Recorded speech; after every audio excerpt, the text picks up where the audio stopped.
नमस्कार दोस्तों, मैं हूं आपका दोस्त के बी। तो आज की इस वीडियो में हम एनटीपीसी सीबीटी 2 का जो आपके 9 मई को पहले शिफ्ट में एग्जाम हुआ था उसमें पूछे गए जीके और करंट अफेयर्स के प्रश्नों को डिटेल में यहां पर डिस्कस करेंगे।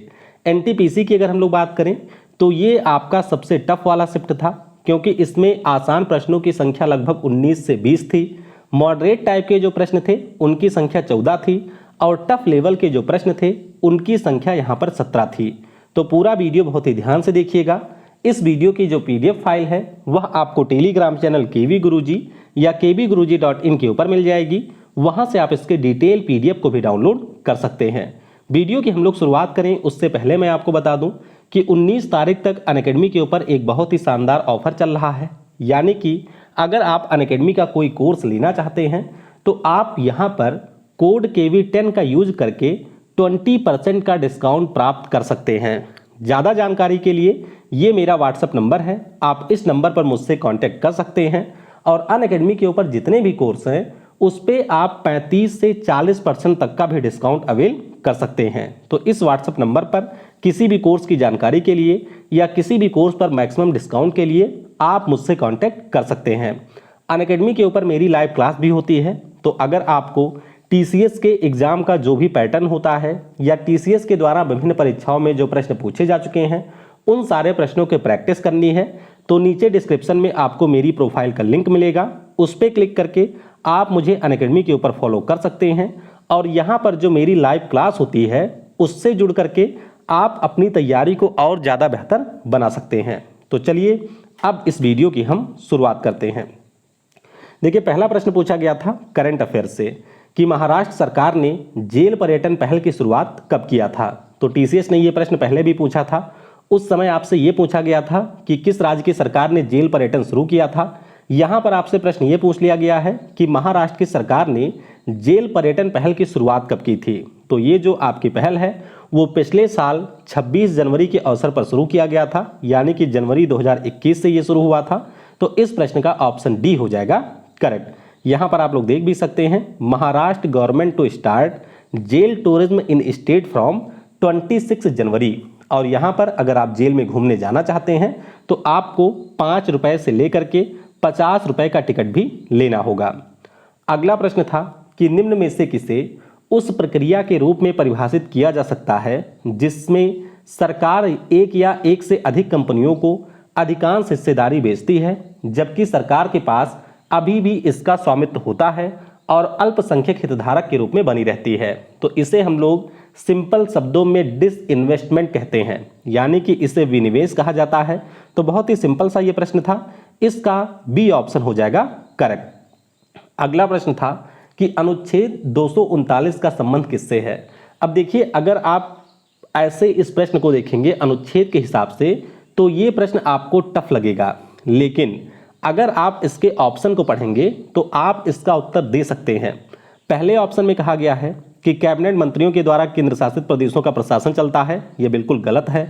प्रधानमंत्री आपके केंद्र शासित प्रदेशों में प्रशासन चलाते हैं, यह भी बिल्कुल गलत है। उपराज्यपाल के द्वारा केंद्र शासित प्रदेशों के प्रशासन होते हैं, तो ये कुछ हद तक सही है, लेकिन सारे राज्यों में आपको उपराज्यपाल नहीं मिलेंगे। और चौथे में कहा गया है कि राष्ट्रपति के द्वारा केंद्र शासित प्रदेशों का प्रशासन चलाया जाता है।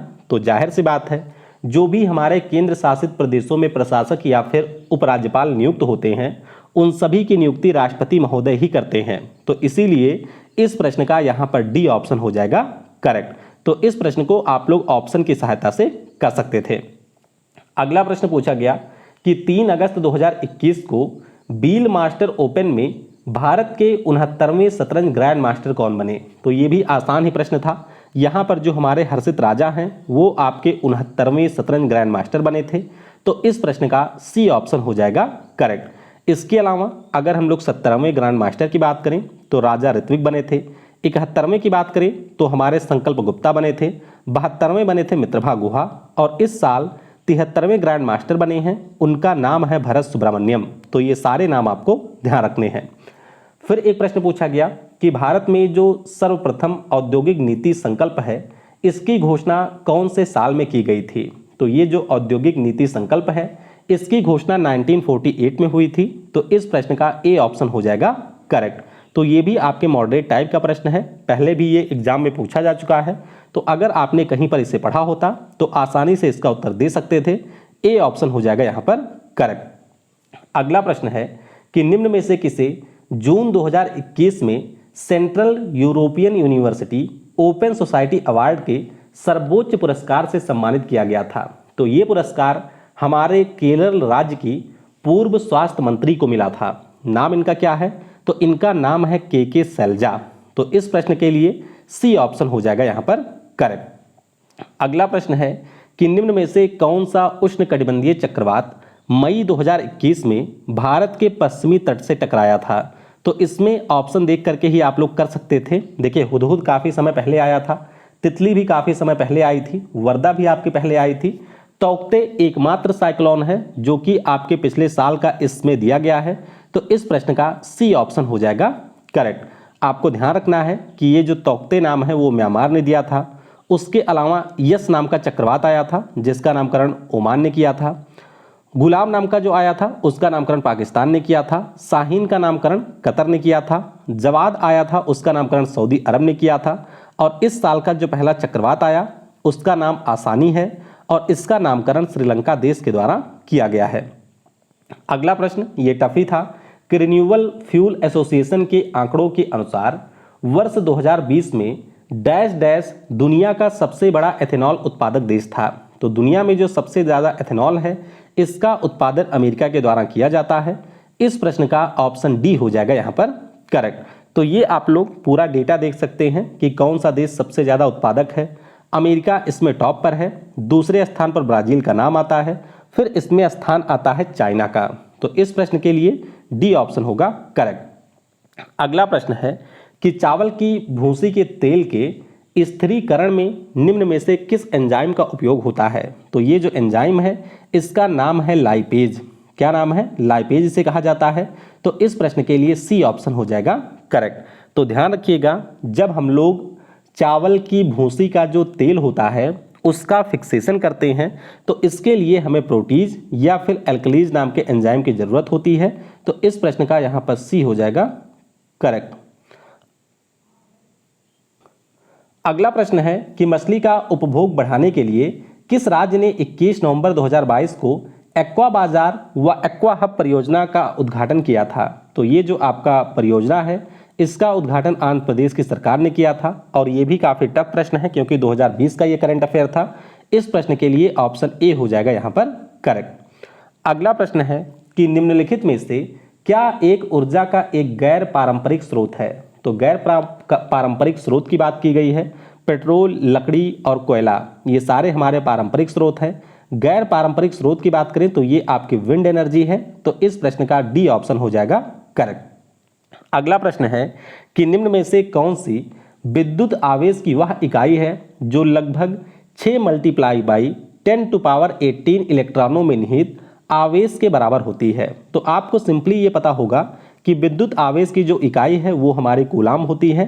तो इस प्रश्न का डी ऑप्शन हो जाएगा यहाँ पर करेक्ट। अगला प्रश्न पूछा गया कि आईपीसीसी जलवायु परिवर्तन से संबंधित विज्ञान के आकलन के लिए संयुक्त राष्ट्र का निकाय है। आपको बताना है कि आईपीसीसी का पूरा नाम क्या है? तो आईपीसीसी का पूरा नाम होता है inter governmental panel on climate change. तो सिंपल सा ये प्रश्न था, इसके लिए ए ऑप्शन हो जाएगा करेक्ट। आपको ध्यान रखना है कि आईपीसीसी की स्थापना 1988 में हुई थी। इसके फाउंडर बर्ट बोलिन हैं। इस समय इसके चेयरमैन ह्यूसेंग ली हैं और इसका जो हेडक्वार्टर है वो आपके स्विट्जरलैंड के जिनेवा में देखने को मिलेगा। अगला प्रश्न पूछा गया कि समकालीन कर्नाटक संगीत में मेलकर्ता रागों की संख्या कितनी है? तो जो आपके मेलकर्ता राग हैं इनकी टोटल संख्या है 72, यानी कि 72 इनकी संख्या है। तो इस प्रश्न का बी ऑप्शन हो जाएगा करेक्ट। अगला प्रश्न पूछा गया कि भारत की 2011 की जनगणना के अनुसार भारत में 10 लाख से अधिक जनसंख्या वाले शहर कितने हैं? तो ये भी आपका टफी प्रश्न था। 10 लाख से ज़्यादा जनसंख्या वाले शहरों की बात करें तो इनकी टोटल संख्या 53 है। कितनी है? 53 इनकी टोटल संख्या है। तो इस प्रश्न का बी ऑप्शन हो जाएगा करेक्ट। अगला प्रश्न पूछा गया कि भारत में बोडो भाषा मुख्यतः किस राज्य में बोली जाती है? तो ये काफ़ी सिंपल प्रश्न था। आपको पता होगा कि असम में हमारे कुछ ग्रुप हैं जिनके द्वारा बोडोलैंड नाम से एक नए राज्य की मांग की जाती है। तो बोडोलैंड आपके असम में मांग की जाने वाला एक राज्य है और बोडो आपके असम की ही एक भाषा है। तो इस प्रश्न का डी ऑप्शन हो जाएगा करेक्ट। अगला प्रश्न है कि मानव विकास सूचकांक रैंकिंग के अनुसार निम्न में से किस देश में जन्म के समय जीवन प्रत्याशा उच्चतम है। तो ये आपका टफ प्रश्न है। वैसे हम लोग मानव विकास सूचकांक के बारे में हमेशा पढ़ते हैं कि यूएनडीपी इसको जारी करता है, नॉर्वे इसमें टॉप पर होता है, लेकिन जिन 4 पैरामीटर के आधार पर ये जारी होता है उसमें से एक पैरामीटर से ये पार्टिकुलर प्रश्न था। तो सबसे ज़्यादा जो लाइफ एक्सपेक्टेंसी है ये आपको हांगकांग देश में मिलेगी। इस प्रश्न का डी ऑप्शन हो जाएगा यहाँ पर करेक्ट। तो देख सकते हैं हांगकांग में ये सबसे ज़्यादा है, फिर जापान का नाम आता है और तीसरे नंबर पर है यहाँ पर मकाऊ। अगला प्रश्न पूछा गया कि आर्थिक सहयोग और विकास संगठन के वर्ष 2020 के आंकड़ों के अनुसार किस देश में स्वास्थ्य पर प्रति व्यक्ति कुल व्यय सबसे ज़्यादा है। अब ये प्रश्न भी टफ था, लेकिन यहाँ पर आप एलिमिनेशन से थोड़ा बहुत आइडिया लगा सकते थे। देखिए रूस और कनाडा की बात करें तो इन्हें हम लोग सिंपली यहाँ पर एलिमिनेट कर सकते हैं। जर्मनी और अमेरिका में से आप एक गेस कर सकते थे। तो इस प्रश्न का सही उत्तर हो जाएगा अमेरिका। तो अमेरिका में जो स्वास्थ्य के ऊपर प्रति व्यक्ति खर्च है ये दुनिया में सबसे ज़्यादा है। तो डी ऑप्शन हो जाएगा करेक्ट। अगला प्रश्न पूछा गया कि डैश डैश को संविधान सभा ने भारत के लिए संविधान का मसौदा तैयार करने के लिए डॉक्टर BR अम्बेडकर की अध्यक्षता में एक मसौदा समिति का गठन किया था। तो ध्यान रखिएगा इस समिति का गठन हुआ था 29 अगस्त 1947 को। और ये प्रश्न काफ़ी ज़्यादा टफ था क्योंकि ऑप्शन भी काफ़ी ज़्यादा क्लोज रखे गए थे। तो अगर आपने इसको अच्छे से कहीं पर पढ़ा होगा तो ही ऐसे प्रश्न को कर सकते थे, अदरवाइज ऐसे प्रश्न आप लोग छोड़ देंगे। तो 29 अगस्त 1947 को इस संविधान सभा के द्वारा मसौदा समिति का गठन किया गया था। अगला प्रश्न पूछा गया कि पद्म श्री पुरस्कार विजेता मीनाती मिश्रा भारत की एक शास्त्रीय नर्तकी और अभिनेत्री थीं।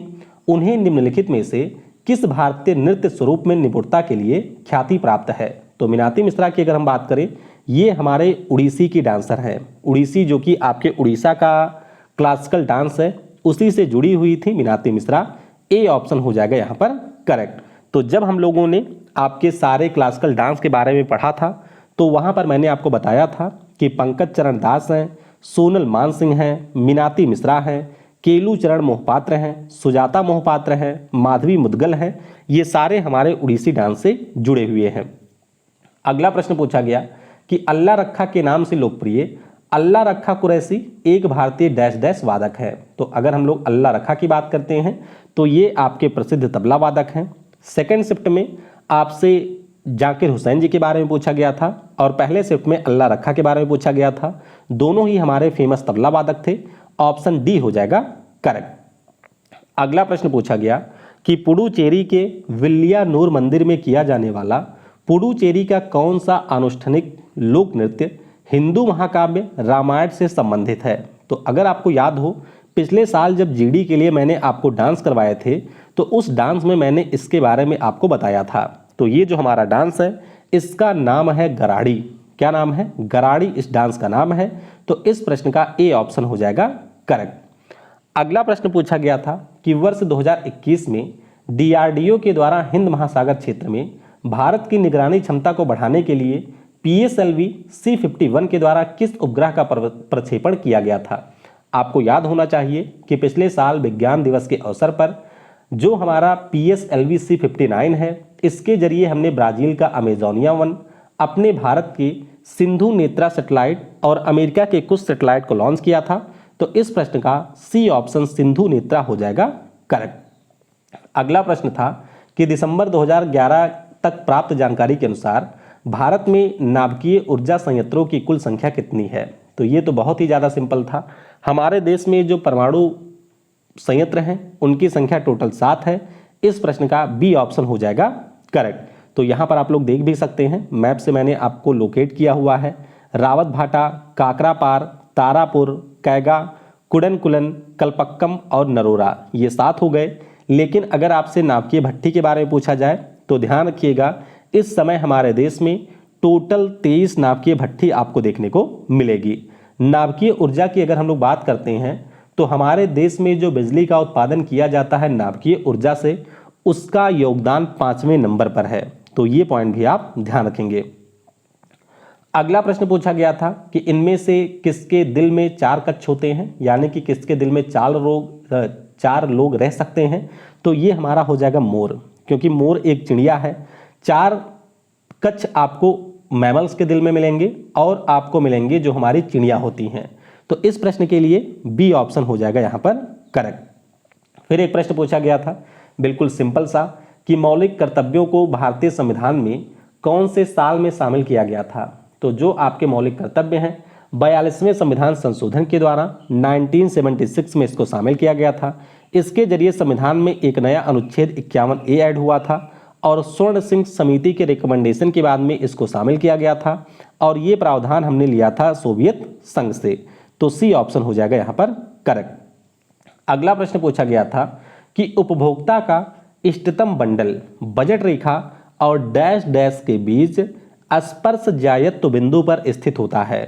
तो ये आपके इकोनॉमी का एक टिपिकल प्रश्न था और ये जो आपका बिंदु होता है वो हमारे अनधिमान वक्र के ऊपर निर्भर करता है, मतलब उसी के ऊपर स्थित होता है। तो डी ऑप्शन हो जाएगा यहाँ पर करेक्ट। ये देख सकते हैं कुछ इस प्रकार का ये हमारा वक्र होता है और इसके ऊपर आपको बिंदु मिलेंगे A, B, C, D और E। तो इस प्रश्न के लिए यहां पर हमारा ऑप्शन डी यानी कि अनधिमान वक्र हो जाएगा करेक्ट। अगला प्रश्न पूछा गया था कि केंद्रीय प्रदूषण नियंत्रण बोर्ड की स्थापना सरकार के द्वारा कौन से वर्ष में की गई थी। तो ये जो हमारा CPCB है इसकी स्थापना 1974 में हुई थी। आपको पता होगा कि शिवदास मीणा इस समय इसके अध्यक्ष हैं। तो इस प्रश्न का ऑप्शन बी हो जाएगा करेक्ट।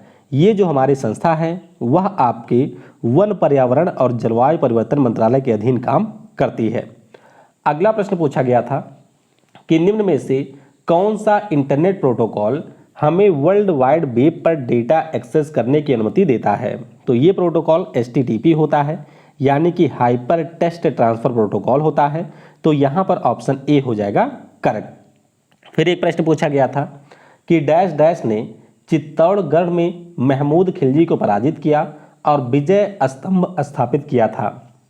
तो ये जो हमारे शासक हैं इनका नाम है राणा कुंभा। राणा कुंभा ने ही चित्तौड़गढ़ में महमूद खिलजी को पराजित किया था और उसके बाद में विजय स्तंभ को स्थापित किया था। तो बी ऑप्शन हो जाएगा यहाँ पर करेक्ट। तो आपको पता होना चाहिए 1437 में जो आपके सारंगपुर का युद्ध है ये महमूद खिलजी और राणा कुंभा के बीच में लड़ा गया था, जिसमें राणा कुंभा ने महमूद खिलजी को हरा दिया था। फिर एक प्रश्न पूछा गया था कि निम्न में से किस वर्ण का उपयोग MS एक्सेल में निरपेक्ष एड्रेस बनाने में किया जाता है। तो ये जो हमारा वर्ण है इसका नाम है डॉलर। क्या नाम है इसका? नाम होता है डॉलर। इसी का यूज हम लोग करते हैं। तो यहाँ पर ऑप्शन बी हो जाएगा करेक्ट। अगला प्रश्न आपसे पूछा गया कि 3 सितंबर 2021 को किस भारतीय निशानेबाज ने पैरालंपिक के एकल संस्करण में 2 पैरालंपिक पदक जीते हैं। तो पिछले साल से लेकर के कम से कम 3 से 4 एग्जाम में ऑलरेडी ये प्रश्न आ चुका है। एक बार फिर से RRB वालों ने भी इसे पूछ लिया और इस खिलाड़ी का नाम है अवनी लेखारा। आपको पता होना चाहिए कि पिछले साल इनको खेल रत्न पुरस्कार से भी सम्मानित किया गया था। इस साल इनको पद्मश्री पुरस्कार भी दिया गया है और ये हमारे राजस्थान राज्य की एक पैरालंपिक की शूटर हैं। तो इस प्रश्न का डी ऑप्शन हो जाएगा करेक्ट। अगला प्रश्न पूछा गया कि डैश डैश एक वरिष्ठ न्यायालय के द्वारा एक अधीनस्थ या न्यायाधिकरण या लोक प्राधिकरण को दिया गया हुक्म या आदेश है कि वह अपने कर्तव्य का निर्वहन नहीं कर रहा है तो करें। यानी कि जो भी आपके सरकार से जुड़े हुए लोग हैं अगर वे अपने ड्यूटी को नहीं निभा रहे हैं तो उस स्थिति में हमारे कोर्ट के द्वारा इसे जारी किया जाता है और इसे हम लोग कहते हैं परमादेश या फिर इससे मैंडमस कहा जाता है। तो इस प्रश्न का सी ऑप्शन हो जाएगा करेक्ट। अगला प्रश्न पूछा गया कि उप सहारा अफ्रीका में आय और खाद्य उत्पादन में सुधार करने वाले ट्रॉपिकल लेग्यूम्स प्रोजेक्ट के लिए किस संस्थान को अफ्रीका खाद्य पुरस्कार 2021 से सम्मानित किया गया था। तो ये जो पुरस्कार है वो हमारे हैदराबाद के अंतर्राष्ट्रीय अर्ध शुष्क उष्णकटिबंधीय फसल अनुसंधान संस्थान को दिया गया था जो कि हैदराबाद में है। तो इस प्रश्न का बी ऑप्शन हो जाएगा करेक्ट। अगला प्रश्न पूछा गया कि केंद्रीय मंत्रिमंडल की नियुक्ति कौन करता है। बहुत ही सिंपल सा प्रश्न था। तो ध्यान रखिएगा, प्रधानमंत्री महोदय की सलाह पर अनुच्छेद 75 के अंतर्गत जो हमारे देश का राष्ट्रपति होता है वो आपके केंद्रीय मंत्रिमंडल की नियुक्ति करता है। तो इस प्रश्न का ऑप्शन ए हो जाएगा करेक्ट। अगला प्रश्न पूछा गया कि सिक्किम में जो लहबाब दुचेन नामक पर्व है ये डैश डैश के स्वर्ग से पृथ्वी पर अवतरण के उपलक्ष्य में मनाया जाता है। अब देखिए ये प्रश्न आप लोगों ने पढ़ा तो नहीं होगा, लेकिन अगर आपने थोड़ा सा भी दिमाग लगाया होता तो इसका उत्तर कर सकते थे, क्योंकि आपको ये पता होना चाहिए कि जो हमारा सिक्किम राज्य है वो आपके बौद्ध धर्म को मानने वाला राज्य है, यानी कि हमारे भगवान बुद्ध के फॉलोअर यहाँ पर ज़्यादा हैं और भगवान बुद्ध के ही स्वर्ग से पृथ्वी के अवतरण के उपलक्ष्य में ये त्यौहार मनाया जाता है।